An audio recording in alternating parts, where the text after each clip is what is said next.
እየጸለይንበት ያለው ጸሎት በፍጥነት ምላሽን እንዲያገኝልን ምን አይነት መንገድን እንከተል? ወይንም በእግዚአብሔር ፊት እያቀረብነው ያለው ጸሎት በፍጥነት ምላሽን እንዲያመጣልን ምን አይነት መንፈሳዊ ጥበቦችን እንከተል? ከዛ በፊት ግን አንድ ጥያቄ ልጠይቃችሁ። በእኛ ሀገር በክርስትና ባህል ውስጥ አንድ አገልጋይ ሊያስተምር ሲል ይጸልያል። አስተምሮ ሲጨርስ ይጸልያል። ቤተ ክርስቲያን ውስጥ በምንም ምክንያት እንሰባሰብ፣ ስንጀምር እንጸልያለን፣ ስንጨርስ እንጸልያለን። ሰርግ ቤት እንጸልያለን፣ ለቅሶ ቤት እንጸልያለን፣ የትኛውም ድግስ ላይ እንጸልያለን፣ ልደት ላይ እንጸልያለን፣ ሽኝት ላይ እንጸልያለን፣ ሰው ስንቀበል እንጸልያለን፣ ልንበላ ልንጠጣ ስንል እንጸልያለን። ብቻ በተሰባሰበን ቁጥር ጸሎት አለ ማለት ነው። የእግዚአብሔር ፈቃድ ይሁንም አይሁንም፣ ለታይታ ይሁንም አይሁንም፣ ግን እንጸልያለን።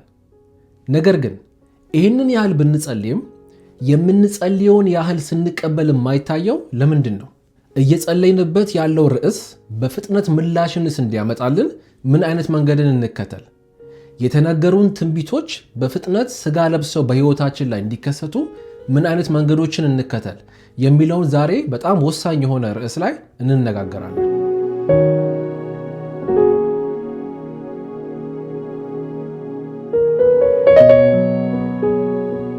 አስቀድሜ እንደነገርኳችሁ ጸሎታችን በፍጥነት የሚመለስበትን መንገድ ከማየታችን በፊት አንድ እጅግ በጣም ወሳኝ ጥያቄን ልጠይቃችሁ።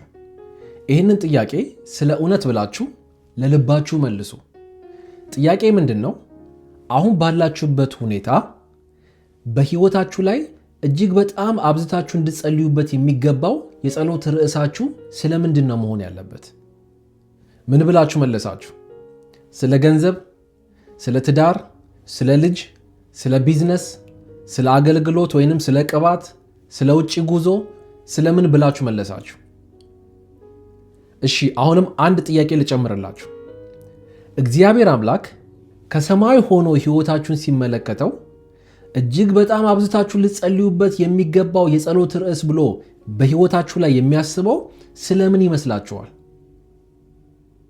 ምን ብላችሁ መለሳችሁ? የመጀመሪያው ምላሻችሁና ሁለተኛው ምላሻችሁ ተመሳሳይ ነው? ይህ ነው እኛ የሰው ልጆች ወይንም እኛ ክርስቲያኖች በጣም መሰረታዊ የሆነ ችግር እንዳለብን እግዚአብሔር ያውቃል። ይህም ችግር መጽሐፍ ሲናገር በጣም እግዚአብሔር ያከበደውን ነገር የማቅለል እግዚአብሔር ደግሞ ያቀለለውን ነገር የማክበድ ባህሪ እንዳለብን ጌታ ኢየሱስ ተረድቶ ማቴዎስ 23 ላይ እንደዚህ ብሎ ተናገረ። እናንተ የታወራችሁ መሪዎች ትንኝን አጥርታችሁ ትጥላላችሁ፣ ግመልን ግን ትውጣላችሁ አላቸው። እጅግ በጣም አብዝታችሁና ተግታችሁ ልትጸልዩበት የሚገባውን የጸሎት ርዕስ ግመል የሚያክለውን ነገር ምንም እንዳልተፈጠረ አድርጋችሁ ትውጡታላችሁ፣ አታስተውሉትም። ብላችሁ ግመሉን ትውጡና ምን አይነት ለስላሳ ምግብ ነው ትላላችሁ ማለት ነው። ግመልን የሚያክል ትልቅ ነገር፣ ትንኝን የሚያክል ትንሽ ነገር ግን ብዙም ሲግኒፊካንስ የሌላትን ነገር ብላችሁ ትተፋላችሁ። ትንኝ ገባበት ምግቡ ብላችሁ ምግቡን ሁላ ልታውት ትችላላችሁ፣ ታካብዱታላችሁ። የእናንተ ትልቁ ችግር እግዚአብሔር ያከበደውን ማቅለል፣ እግዚአብሔር ያቀለለውን ደግሞ ማክበድ ነው ማለቱ ነው ጌታ ኢየሱስ። ብዙዎቻችን እንደ ግመል ትልቅ ሆኖ በሕይወታችን ላይ ተቀመጠ ብንጸልይበት ብዙ የጸሎት ርዕሶቻችን በፍጥነት ምላሽ ሊያገኙበት የሚችሉበት የጸሎት ርዕስ ስለ ድካማችን መጸለይ ነው። ብንጸልይ መፍትሄ ያጣ ነው። ሕይወታችን ተሽከርክሮ የጀመርንበት ቦታ የመመለስ ልማድ ውስጥ የገባንበት ምክንያት በዋነኝነት ምናልባትም በድካማችን ላይ ስለማንጸልይ ሊሆን ይችላል። እንደየዕድሜያችን፣ እንደየጾታችን፣ እንደደረስንበት የመንፈሳዊ ሕይወት ደረጃ የሁላችንም ድካም የተለያየ ነው። የሁላችንም ኃጢአት የተለያየ ነው። ለአንዳንዶቻችን ድካማችን እንዳንባረክ ሕይወታችን እንደዚህ ወጥሮ የያዘው ልንጸልይበት የሚገባው ርዕስ ሐሜተኝነት፣ ወረኝነት፣ ውሸታምነት ሊሆን ይችላል። ለሌሎቻችን ደግሞ ስጋን አለመግዛት፣ ዝሙት ሊሆን ይችላል። ለሌሎቻችን ደግሞ የገንዘብ ፍቅር ሊሆን ይችላል። ሕይወታችን እንዳይባረክ ወጥሮ የያዘው ልንጸልይበት የሚገባው ድካማችን የገንዘብ ፍቅር ሊሆን ይችላል። ለሌሎቻችን ግብዝነት፣ ለአንዳንዶቻችን ደግሞ ጥላቻ ሊሆን ይችላል። ብቻ የእናንተን ድካም እዚህ ውስጥ ጨምሩበት። እነኚህ ናቸው ልንጸልይባቸው የሚገባ ከሕይወታችን ሊነቀሉ የሚገባው እነኚህ ጸሎቶች የተመለሱልን ቀን የትኛውም የህይወት በረከት ወደ ህይወታችን የመፍሰስ ብቃት አለው ማለት ነው። የኛ ዋነኛ ችግራችን የአገልግሎት በር አለመከፈት አይደለም። የኛ ዋነኛ ችግራችን ገንዘብ ማጣት አይደለም። የኛ ዋነኛ ችግራችን የውጭ በር መዘጋቱ አይደለም። የኛ ዋነኛ ችግራችን አለማግባታችን ወይንም አለመውለዳችን አይደለም። ምክንያቱም አንድ ሰው ውጭ ሀገር ባሄድም ባያገባም ባይወልድም ገንዘብ ባይኖረውም የእግዚአብሔር ጓደኛ መሆን ይችላል። ከእግዚአብሔር ጋር ፌሎሺፕ ማድረግ ይችላል። ነገር ግን አንድ ሰው ከነድካሙ በኃጢአት እየተመላለሰ የእግዚአብሔር ጓደኛ መሆን አይችልም። ስለዚህ በእኛ ህይወት ላይ ያለው ትልቁ ግመል ልንጸልይበት የሚገባው ይህን ጸሎት ጸልየን ከህይወታችን ላይ ይሄ ነገር ቢነሳ በርካታ በረከቶች በፍጥነት ወደ ህይወታችን ሊገቡ የሚችሉት በድካማችን ላይ ስንጸልይ ነው ማለት ነው። ምንም ድካም እንደሌለን ቆጥረን በእግዚአብሔር ፊት በግብዝነት ብንጸልይ ምንም ለውጥ አናመጣም። እኛ ክርስቲያኖች በድካማችን ላይ ተግተን ልንጾምና ልንጸልይ ይገባል። የእኛን ህይወት የያዘው ሰይጣን አይደለም። የእኛን ህይወት በአብዛኛው የያዘውና ቻሌንጅ እያደረገ ያለው እኛው ጋር የተከማቸ የድካም ብዛት ነው፣ የኃጢአት ብዛት ነው፣ ንስሐ ያልገባንበት የድካም መመላለስ ነው እንጂ ሁልጊዜ ችግራችንን በሰይጣን ላይ እያላከክን ራሳችን ልናታልል አይገባም። ለምሳሌ አንዳንዶቻችን አንደበታችንን መግታት አንችልም። ከአንደበታችን የተነሳ ሰዎች ሸሹን፣ ጓደኞች ሸሹን፣ ነገሮቻችን ተበላሹ፣ ትዳራችን፣ ሪሌሽንሺፓችን ተበላሸ። ወደ እግዚአብሔር ሄደን የምንጸልየው ጸሎት ግን ምንድነው? ጌታ ኢየሱስ ሆይ ሰው ሁሉ ሸሸኝ፣ እባክን ተበቀላቸው፣ እባክን ጓደኛ ስጠኝ፣ እባክን አንተ ብቻ ነህ ጓደኛዬ። አሲፍ ምንም እንዳላጠፋ፣ አሲፍ ምንም አይነት የህይወት ችግር እንደሌለበት አድርገን እንጸልያለን። ይሄ ግብዝነት ነው። ግልጽ በሆነ ሁኔታ አንደበታችን መግራት የማንችል ሰዎች አለን። መጸለይ የሚገባን ርዕስ ምንድን ነው? እግዚአብሔር ሆይ አንደበቴን እኮ መግራት ከበደኝ፣ ከአቅሜ በላይ ሆነብኝ፣ እገረዋለሁ ስል አሁንም ወረኛ ሆናለሁ፣ የሰውን ህይወት አበላሻለሁ፣ እባክህን አንደበቴን መግራት አስተምረኝ ብለን ነው እንጂ መጸለይ ያለብን። እግዚአብሔር ሆይ አሁንም ሌላ ጓደኛ ስጠኝ። ምን ጥቅም አለው? ተመሳሳይ ሰው ጋር ሌላ ጓደኛ ቢመጣ፣ ሌላ በረከት ቢመጣ ተመሳሳይ ውጤት ነው የሚያመጣው። እግዚአብሔር ባድ ኢንቨስተር አይደለም ይባላል። እግዚአብሔር መጥፎ ኢንቨስተር አይደለም። የቱ ጋር ኢንቨስት ማድረግ እንዳለበት ያውቃል። እጅግ በጣም አብዝተን ግብዝነትን ከህይወታችን ላይ መቃወም አለብን። ሉቃስ 18 ላይ ጌታ ኢየሱስ ስለዚህ ጉዳይ እንደዚህ ብሎ ተናገረ። ከሁለቱ የትኛውን እንደምንመስል ራሳችሁን ጠይቁ። ሁለት ሰዎች ሊጸልዩ ወደ ቤተ መቅደስ መጡ። አንዱ ፈሪሳዊ፣ ሌላው ቀረጥ ሰብሳቢ ነበሩ። ፈሪሳዊውም ቆሞ ስለ ራሱ እንደዚህ ብሎ ይጸልይ ነበር። እግዚአብሔር ሆይ እኔ እንደሌላው ሰው ሁሉ ቀማኛ፣ አመፀኛ፣ አመንዝራ ይልቁንም እንደዚህ ቀረጥ ሰብሳቢ ባለመሆኔ አመሰግንሃለሁ። በሳምንት 2 ጊዜ ጾማለሁ፣ ከማንኛውም ሁሉ ነገር አስራትን አወጣለሁ። ቀረጥ ሰብሳቢው ግን በርቀት ቆሞ ወደ ሰማይ ቀና ብሎ ማየት እንኳን አልፈለገም። ነገር ግን ደረቱን እየደቃ እግዚአብሔር ሆይ እኔን ኃጢአተኛውን ማረኝ ይል ነበር። እላችኋለሁ ከፈሪሳዊው ይልቅ ይህኛው በእግዚአብሔር ዘንድ እንደ ጻድቅ ተቆጥሮ ወደ ቤቱ ተመለሰ።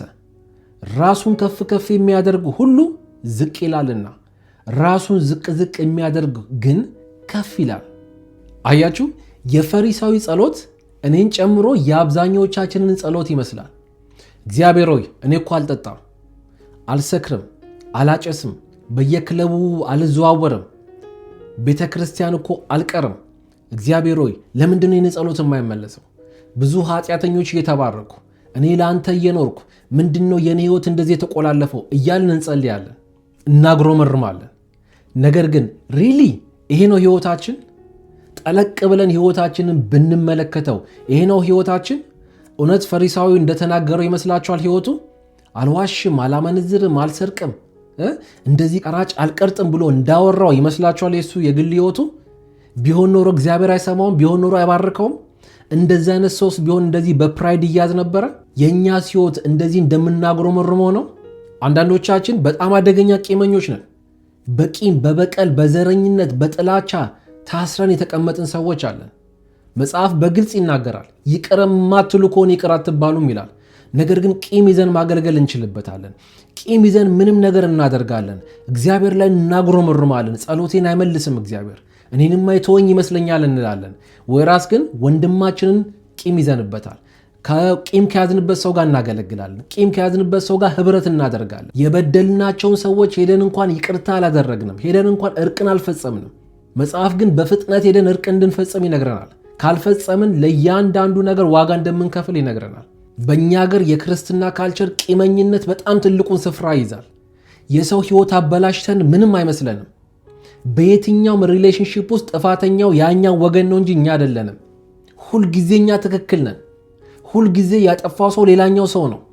አንዳንዶቻችን ራሳችን መግዛት ከብዶን አይናችን ከርቶናል፣ ጆሮአችን ከርቶናል፣ እጅ እግራችን ብልቶቻችን ሁላ ከርተውናል። በኃጢአት ነው የምንመላለሰው። በኃጢአት ባርነት ውስጥ ነው ያለነው። ነገር ግን እግዚአብሔር ሆይ እኔ እንደዚህ ቀራጭ ስላልሆንኩ አመሰግናለሁ እያልን ለምንድን ነው ጸሎቴን የማትመልሰው ብለን እናጉረመርማለን። አያችሁ፣ ፈሪሳዊው ጥንካሬውን እንጂ ድካሙን ለማየት ፈቃደኛ አይደለም። በፍጹም ፈቃደኛ አይደለም። ጭራሽ ራሱን ከዛ ቀራጭ ጋር ያወዳድራል።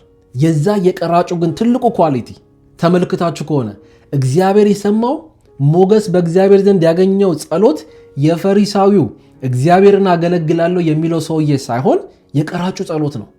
በጣም ነው እኮ የሚገርመው። ቀራጩ አንድ ሚስጥር ገብቶታል። ምንም እንኳን ጥሩ ኳሊቲዎች ቢኖሩኝም በህይወቴ ትልልቅ ችግሮች አሉብኝ። ከእግዚአብሔር ጋር በዋነኝነት አብሬ መኖር የምችለው ከእግዚአብሔር በረከትን ልቀበል የምችለው በድካሜ ላይ ስጸልይ ነው ብሎ አስቧል ማለት ነው። ከዚህም የተነሳ መጽሐፍ ሲናገር ወደ ሰማይ እንኳን ቀና ብሎ ማየት አልፈለገም ይላል። በጣም ትህትናውን አያሹት። ቀና ብሎ ለማየት እንኳን አልፈለገም። ልክ ከእግዚአብሔር ጋር አይን ለአይን የሚተያየን የመሰለው ደረቱን እየደቀ ይላል፣ እግዚአብሔር ሆይ ማረኝ፣ እኔ ኃጢአተኛ ነኝ፣ ብዙ በድዬሃለሁ፣ እንደዚህ አድርጌያለሁ፣ ይሄ ድካም አለብኝ፣ እነኚህ ድካሞች ካንተ ጋር አብረው የሚሄዱ አይደሉም፣ እባክህ ምሕረት አድርግልኝ፣ ከኔ ላይ ንቀልልኝ እያለ ይጸልይ ነበረ። ማን? ያ ቀራጭ ማለት ነው። ፈሪሳዊው ግን ግብዝነቱ ጣሪያ ስለነካ እግዚአብሔር ሆይ አመሰግናለሁ፣ ስለማልዋሽ፣ ስለማላመነዝር፣ ስለማልሰርቅ፣ እንደዚህ ቀራጭ ስለማልቀርጥ አመሰግናለሁ እያለ እግዚአብሔርን ያመሰግናል። ፕራክቲካሊ ልክ እንደዚህ ነው እኛ የምንኖረው። አብዛኞቻችን የፈሪሳዊ ህይወት ነው በእኛ ህይወት ያለው። ጸሎታችን እባክህ እግዚአብሔር ሆይ ገንዘብ ስጠኝ፣ ጫማ ስጠኝ፣ ልብስ አልብሰኝ ነው እንጂ እግዚአብሔር ሆይ ይህን ድካም ከኔ ላይ አንሳልኝ። ወረኝነት እየገዛኝ ነው፣ ቂመኝነት እየጎዳኝ ነው፣ የገንዘብ ፍቅር እያንቀለቀለኝ ነው። እግዚአብሔር ሆይ ጥላቻ፣ ቅናት በእኔ ውስጥ አለ፣ አለመጸለይ አለ፣ የዝሙት ሱስ እያሰቃየኝ ነው፣ ሶሻል ሚዲያ እያንገላታኝ ነው፣ አልጸልይም፣ ቃል አላነብም፣ እግዚአብሔር ሆይ እባክህን ድካሜን አንሳልኝ የሚባል ጸሎት ብዙን ጊዜ አንጸልይም። ነገር ግን የትኛውም የህይወታችን ጸሎት በፍጥነት ሊመለስ የሚችለው በድካማችን ላይ ብንጸልይ ነው። ምክንያቱም ድካሙ የተነሳለት ሰው በእግዚአብሔር ዘንድ ታማኝ የሆነ ሰው ነው ማለት ነው። ስለዚህ ከዚህ የምንረዳው በክርስትና ህይወት ትልቁ ፈተናችን እግዚአብሔር ከኛ ጋር አለመሆኑ ሳይሆን እኛ ከእግዚአብሔር ጋር አለመሆናችን ነው። እግዚአብሔር ከኛ ጋር ነው። እኛ ግን በአብዛኛው ህይወታችን ከእግዚአብሔር ጋር አይደለንም። የኔ ህይወት ከእግዚአብሔር ጋር ይሁን አይሁን መለኪያው በሰው ፊት ያለኝ ሞገስ፣ ሰዎች እኔን የሚያዩበት መንገድ ሳይሆን የኔ ህይወት በትክክለኝነት ከእግዚአብሔር ጋር መሆን አለመሆኑ መለኪያው የእግዚአብሔር ቃል ነው። ከእግዚአብሔር ቃል አንጻር ህይወታችንን ስንመዝነው በብዙ ህይወታችን ላይ ልንጸልይበት የሚገባ በርካታ ድካሞች አሉብን። በእነኛ ድካሞች ላይ ተግተን ብንጸልይ እግዚአብሔር አምላክ ሌላውን ቀሪ ህይወታችንን በሚገርም ሁኔታ ሊባርክልን ይችላል ማለት ነው። የሐዋርያት ሥራ መጽሐፍ ምዕራፍ 3 ላይ እንደዚህ ይላል፣ እንግዲህ ይላል ኃጢአታችሁ እንዲደመሰስ ንስሐ ግቡ፣ ከመንገዳችሁም ተመለሱ፣ ከጌታም ዘንድ የመታደስ ዘመን ይመጣላችኋል ይላል።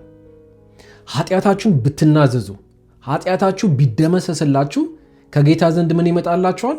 የመታደስ ዘመን፣ አዲስ ህይወት፣ የተስተካከለ ህይወት ይመጣላችኋል። ህይወታችሁ ሊታደስ ያልቻለው ኃጢአታችሁን ስለማትናዘዙ ነው። ህይወታችሁ ሊታደስ ያልቻለበት ምክንያት እግዚአብሔር ያየውን ድካም እናንተ አላየንም ብላችሁ ስለምትኖሩ ነው። ትንኟ ላይ ስለምታተኩሩ ነው። ግመሉን የሚያክል ግን ትልቅ ችግር በህይወታችሁ ላይ ተቀምጧል። በግመሉ ላይ ብትጸልዩ፣ በድካማችሁ ላይ ብትጸልዩ በፍጥነት ህይወታችሁ ይሳካል፣ ይስተካከላል ማለቱ ነው። ከዚህ የምንረዳው እኛ ትልቅ ችግር ብለን በህይወታችን ላይ ቆጥረን ከ1 እስከ 10 ያስቀመጥነው እግዚአብሔር ከ1 እስከ 10 ካስቀመጠው ጋር በአብዛኛው ላይ ይገናኝ ይችላል። እኛ ችግር ያለው ስላመመን፣ ስለጎደለብን፣ ስላጣን ሊሆን ይችላል። እግዚአብሔር ግን በራሱ እይታ ህይወታችንን ሲያይ ይሄ ልጅ ይሄን አጉድሎማ እንዴት ነው ከኔ ጋር ጓደኛ ሊሆን የሚችለው? ይሄ ልጅ ይሄን አጉድሎማ ከኔ ጋር እንዴት ነው ህብረት ማድረግ የሚችለው? እንቅፋት የሆነበት ድካም በህይወቱ ላይ አለ። ይሄም ድካም በየጊዜው በህይወቱ ላይ ይገለጣል። መጸለይ ያለበት ትጋ፣ በዚህ ነገር ጸልይ፣ ጾም ብሎ መንፈስ ቅዱስ ይናገረናል። ለመስማት ፈቃደኛ ካልሆን ግን በዚህ ነገር ላይ ልንጸልይም ልንጾም አንችልም ማለት ነው። ይኸው ቃሉን የሚለው ኃጢአታችሁን ቢደመሰስላችሁ ይላል ህይወታችሁ ይታደሳል፣ የመታደስ ዘመን ይሆንላችኋል አለ። ስለዚህ ልንጾምና ልንጸልይ የሚገባው በፍጥነት ሌሎች ጸሎቶቻችን ምላሽ እንዲያገኙ ከፈለግን መጸለይ ያለብን የንስሐ ጸሎት ነው ማለት ነው።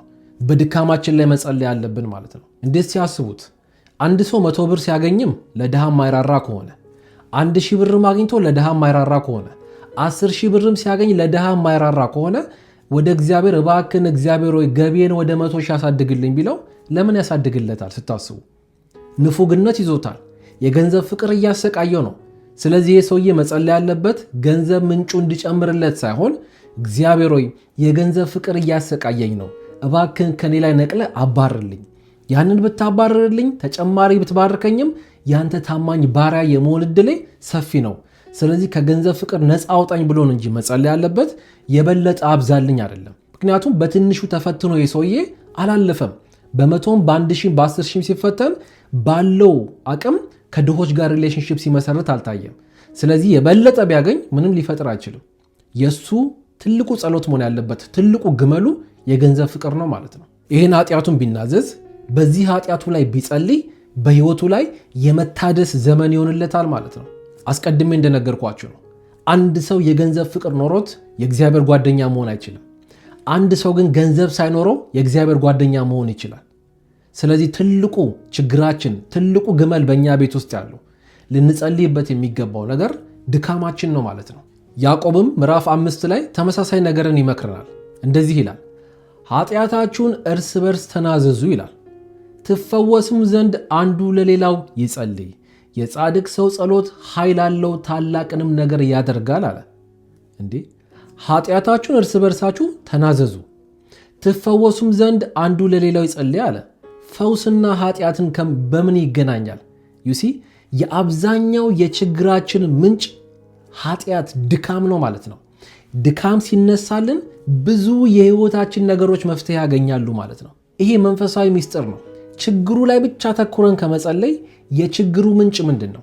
በየህይወታችን ላይ እንደዚህ አይነት ፈተና የበዛበት ምክንያት ምንድን ነው? የሆነ ድካም አለ ከእግዚአብሔር ዘንድ ልናስተካክለው የሚገባው ከእግዚአብሔር ጋር ማለት ነው። ያንን ካስተካከልን አብዛኛው ህይወታችን የመታደስ ዘመን ይሆንልናል። ነገሮቻችን ይፈወሳሉ ማለት ነው። አመለካከታችን መቀየር መቻል አለብን ማለት ነው። ትንኙ ላይ ማተኮር ትተን ግመሉ ላይ ማተኮር መቻል አለብን።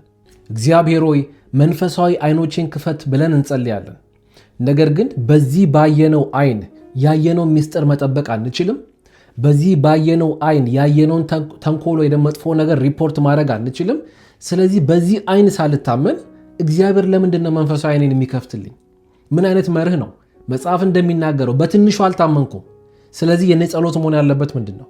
እግዚአብሔር ሆይ በሰጠኝ ስጦታ ራሱ በዚህ ተፈጥሯዊ አይን እንኳን ያየሁትን ምስጢር መጠበቅ አልቻልኩም፣ ከበደኝ፣ ወረኛ ነኝ።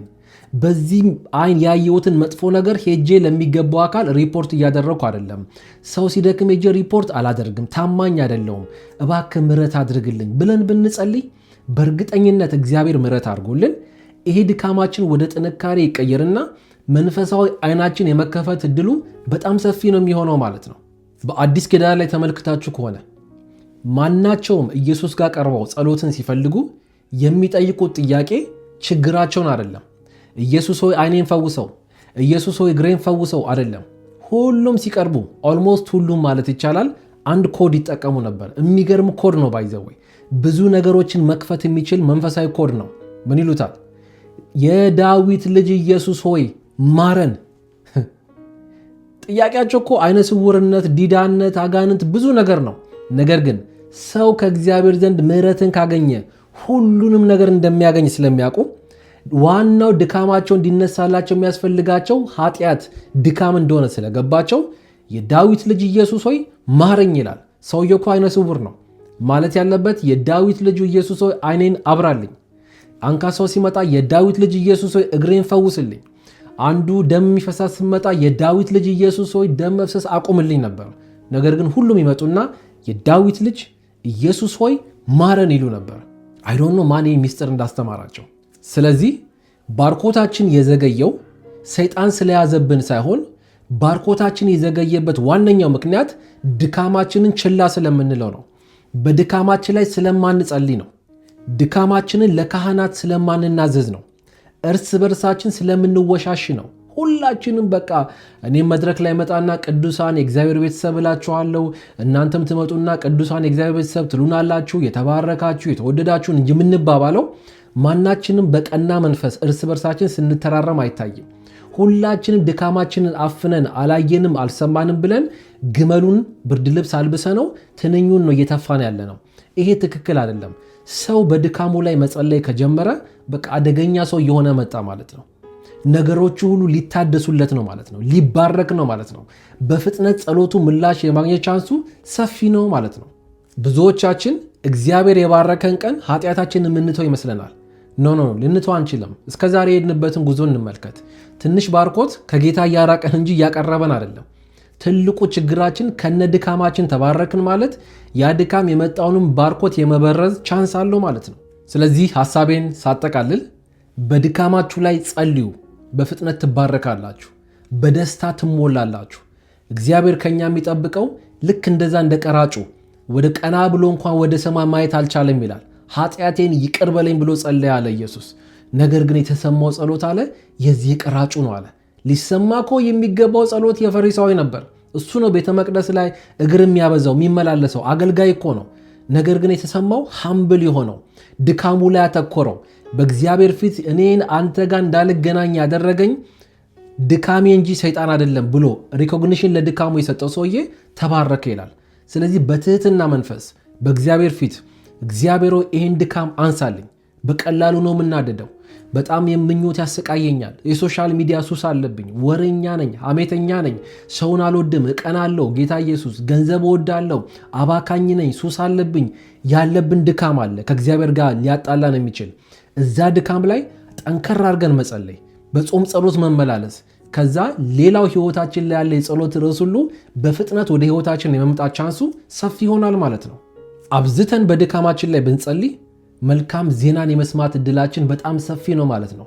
ስለዚህ ጸሎታችን መሆን ያለበት ልክ እንደነኛ አይሁዶች የዳዊት ልጅ ኢየሱስ ሆይ ማረኝ፣ የዳዊት ልጅ ኢየሱስ ሆይ አመለካከቴን ማረው፣ የዳዊት ልጅ ኢየሱስ ሆይ ቅናትን ከኔ ላይ አስወግድልኝ፣ የዳዊት ልጅ ኢየሱስ ሆይ እልህኝነትን ከኔ ላይ አስወግድልኝ፣ የዳዊት ልጅ ኢየሱስ ሆይ የገንዘብ ፍቅርን ከኔ ላይ ንቀልልኝ፣ የዳዊት ልጅ ኢየሱስ ሆይ የኢንተርኔት ሱስን ከኔ ላይ ንቀልልኝ፣ የዳዊት ልጅ ኢየሱስ ሆይ በዝሙት መሰቃየትን ከኔ ላይ አንሳልኝ፣ የዳዊት ልጅ ኢየሱስ ሆይ ማረኝ ነው ጸሎታችን ሊሆን የሚገባው። ይሄ ጸሎት ሰላምን ያመጣል። ይሄ ጸሎት ህይወታችን እንዲታደስ ያደርጋል። ይሄ ጸሎት ጸሎታችን በእግዚአብሔር ዘንድ እንዲሰማ ያደርጋል።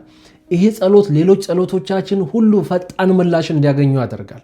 ስለዚህ የኛ የክርስቲያኖች ትልቁ ጸሎታችን መሆን ያለበት ድካማችንን ለይተን ድካማችን ማስተዋል እንኳን ከከበደን መንፈስ ቅዱስን ጠይቀን መንፈስ ቅዱስ ሆይ በእኔ ላይ ያዘንክበት እስከዛሬ ንስሐ ያልገባሁትን ድካም እባክን ወደ አእምሮ ያምጣልኝ፣ በእግዚአብሔር ፊት አቀርበዋለሁ፣ ንስሐ ገባለሁ፣ እነኚህ ድካሞችን ከኔ ላይ አንሳለ ብለን ስንጸልይ በእርግጠኝነት መጽሐፍ ስለሚል ማለት ነው ህይወታችን ይባረካል፣ ህይወታችን ይታደሳል። ስለዚህ በፍጥነት ጸሎት የሚመለስበት አንዱና ዋነኛው መንገድ በድካማችን ላይ መጸለይ፣ ከድካማችን መመለስ ነው ማለት ነው። እግዚአብሔር አምላክ በዚህ አይነት አቲቲዩድ እና የጸሎት መንፈስ ይባርከን። ይህንን የምናደርግ ከሆነ በእርግጠኝነት በፍጥነት ብዙ የህይወታችን ነገሮች ይገለባበጣሉ። ለምን? የእግዚአብሔር ቃል ታማኝ ስለሆነ።